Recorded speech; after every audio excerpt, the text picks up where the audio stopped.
Subscribe to Mufti Tariq Masood online and press the bell icon for more videos. السلام علیکم ورحمۃ اللہ۔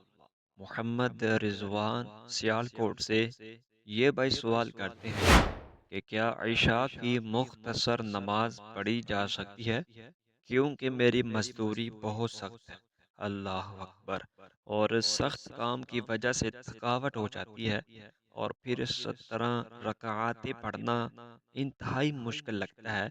اس وجہ سے میری بعض دفعہ عشاء کی نماز ہی رہ جاتی ہے، تو کیا میں عشاء کی نماز مختصر پڑھ سکتا ہوں یا نہیں؟ یعنی کہ 4 رکعت فرض پڑھ دوں اور 3 وتر پڑھ لوں، تو کیا اس طرح سے میری درست نماز ادا ہو جائے گی یا نہیں؟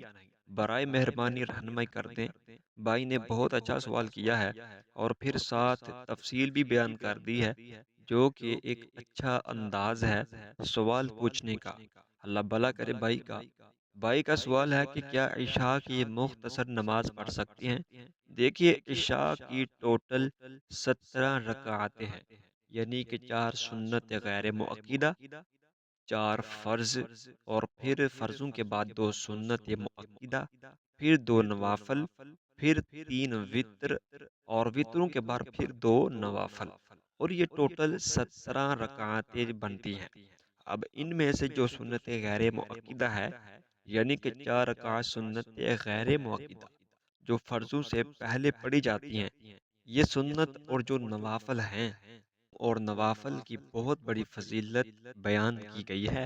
حدیث پاک میں آیا ہے، حضور اعلیٰ نبی علیہ الصلاۃ والسلام نے ارشاد فرمایا کہ کل قیامت والے دن اگر کسی کے فرائض میں کمی پیشی نکل آئی تو اللہ رب العزت ان نوافل کے ذریعے سے آپ کے اس فرائض کی کمی کو پورا فرما دے گا۔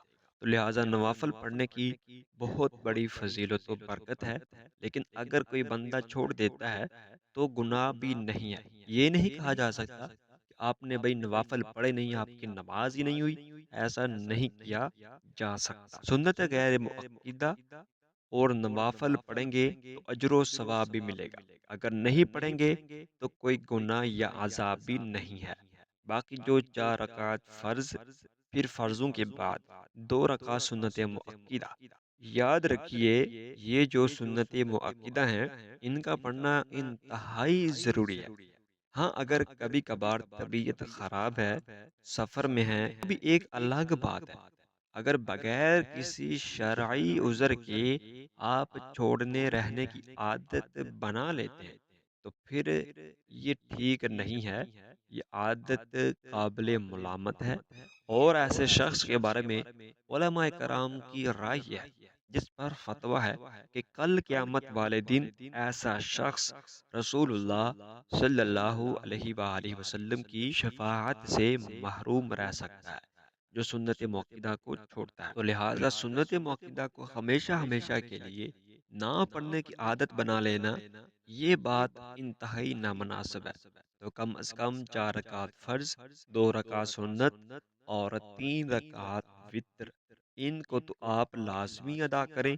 لیکن اگر آپ اکیلے فرض ہی پڑھ لیتے ہیں تو اس طرح سے فرض کی ادائیگی تو ہو جائے گی۔ یہ نہیں ہے کہ اگر آپ فرض پڑھ لیتے ہیں، وتر سنت نہیں پڑھتے، تو اس طرح سے آپ کی نماز ہی نہیں ہوئی۔ ایسا نہیں ہے، نماز ہو جائے گی، بلکہ فرض نماز آپ پڑھیں گے تو جو فرض آپ کے ذمہ تھے اس سے آپ بری ذمہ ہو جائیں گے۔ باقی جو سنت مؤکدہ ہیں ان کو اگر آپ بغیر کسی شرعی عذر کے چھوڑیں گے تو اس کے بارے میں آپ سے ضرور پوچھا جائے گا۔ اس طرح جو وطر ہیں یہ واجب ہیں، اگر وطر نماز نہیں پڑھیں گے تو گناہ گار ہوں گے، ان کی پھر قضا آپ پر لازم ہے۔ لہٰذا خلاصہ گفتگو یہ ہے کہ آپ کم از کم 4 رکعت فرض، 2 رکعت سنت مؤکدہ، اور 3 رکعت وطر واجب تو لازمی ادا کریں، کیونکہ ان کا پڑھنا جو ہے وہ انتہائی ضروری ہے۔ اگر کوئی نہیں پڑھے گا تو گناہ گار ہوگا۔